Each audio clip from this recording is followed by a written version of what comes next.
Информационная служба «Осетия ТВ». Главные темы выпуска. Дороги во Владикавказе хотят обезопасить. В правительстве прошло заседание комиссии по обеспечению безопасности дорожного движения. В ближайшее время со школьниками и родителями проведут профилактические беседы, а детей могут обеспечить светоотражающей одеждой. Низкобюджетная авиакомпания «Победа» запустила в продажу авиабилеты по маршруту Москва-Владикавказ-Москва. Полеты начнутся 26 декабря. Минимальный тариф составит 999 рублей, без учета такс и сборов. Подробнее в материале Фатимы Макиевой. В Манеже прошла выставка товаров и бизнес-услуг. Главное – показать уникальность своей идеи. При поддержке Министерства предпринимательства и инвестиций более 200 бизнесменов получили возможность развить свое дело. Выставлялись те, кто уже прошел конкурс государственной поддержки малого и среднего бизнеса. Эти и другие темы далее подробно. Северная Осетия переживает период бурной автомобилизации. Ежегодно растет количество автомобилей, а также каждый день увеличивается интенсивность трафика и число ДТП. Проблему безопасности дорожного движения обсудили на заседании правительственной комиссии. Конечно, не очень складно, не очень ладно то, что происходит на дорогах. И, конечно, неадекватно и тому, что мы делаем. Работа ведется, причем немалая. Пытаемся как-то снизить и количество дорожно-транспортных происшествий, тяжесть их последствий, но, к великому сожалению, этого не удается сбивать.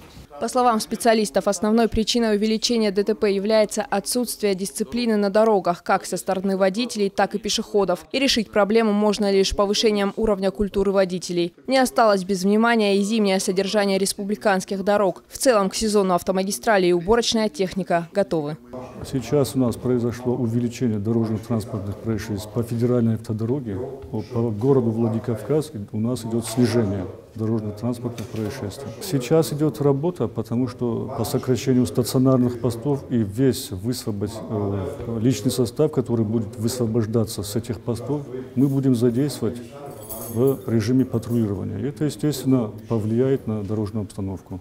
Кроме того, участники совещания обратились к администрации местного самоуправления и Министерству образования с идеей проведения профилактических бесед со школьниками и родителями. Во избежание детского дорожно-транспортного травматизма чиновники предложили обеспечить ребят светоотражающей одеждой, которая будет по карману каждой семье. Земфира Лолаева, Елена Гаглоева, Заур Цеов, Осетия ТВ. Авиакомпания «Победа» запустила продажу авиабилетов во Владикавказе. Минимальный тариф в одну сторону составляет от 999 рублей без учета такс и сборов. Полеты по маршруту Москва-Владикавказ-Москва начнутся 26 декабря. Билеты можно приобрести на официальном сайте авиаперевозчика или через колл-центр. В парке авиакомпании будут задействованы новые узкофюзеляжные самолеты Boeing 737-800NG, которые рассчитаны на перевозку 189 пассажиров. С приходом новых воздушных судов количество рейсов по открытым направлениям будет увеличено, а география полетов существенно расширена. «Победа» создана компанией «Аэрофлот» для обеспечения низкобюджетных перевозок пассажиров вместо добролета, остановившего полеты из-за антироссийских санкций Евросоюза. Фатима Макиева, Мурат Гадиев, Осетия ТВ. Попробовать горячий шоколад, посидеть за ортопедической партой. Начинающие предприниматели знали, чем зацепить своих гостей. В Манеже прошла выставка товаров и бизнес-услуг. Главное – показать уникальность своей идеи. При поддержке Министерства предпринимательства и инвестиций более 200 бизнесменов получили возможность развить свое дело. Главным образом заинтересовали проекты в сфере народно-художественных промыслов. Есть, конечно, интересные проекты и в сфере печатных изданий, да, то есть какие-то детские издания и так далее. Выставлялись те предприниматели, кто уже прошел конкурс государственной поддержки малого и среднего бизнеса. Их работы можно было посмотреть, пощупать и даже попробовать. Увидел результат кропотливого труда и оценил идеи народного художественного промысла Алан Диамбеков.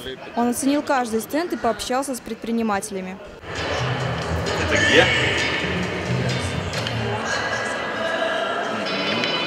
Да, причем в этом году вышел 4 класс на 2 диалектах и на русском языке. Иронский, Дегорский и русский. Никого не оставил равнодушным проект шоколадье Ольги Шаурман. Задумка натурального продукта появилась благодаря домашним сладкоежкам. Мама 6 детей, начинающий бизнесмен, разработала проект «Рохс». Шоколад производится из тростникового сахара и какао-бобов по рецепту, датированного еще XIX веком.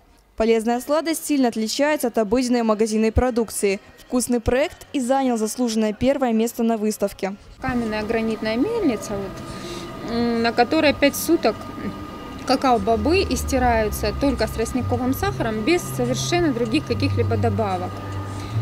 И когда мы первый раз попробовали с детьми этот шоколад, то мы были очень поражены, потому что вкус, конечно, очень сильно отличался.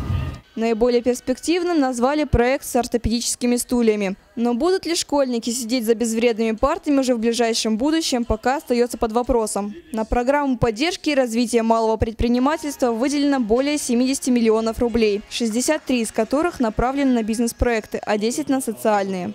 Социальным проектом обеспечивают рабочими местами инвалидов, сирот и выпускников детских домов. По этому направлению деньги получили уже 17 участников. Победителями на выставке стали 5 человек. Теперь все зависит как от рентабельности проектов, так и от труда самих предпринимателей. Бизнес или будет жить, или нет. Наталья Алексеева, Тимур Мазаев, Евгений Маркин, Осетия ТВ.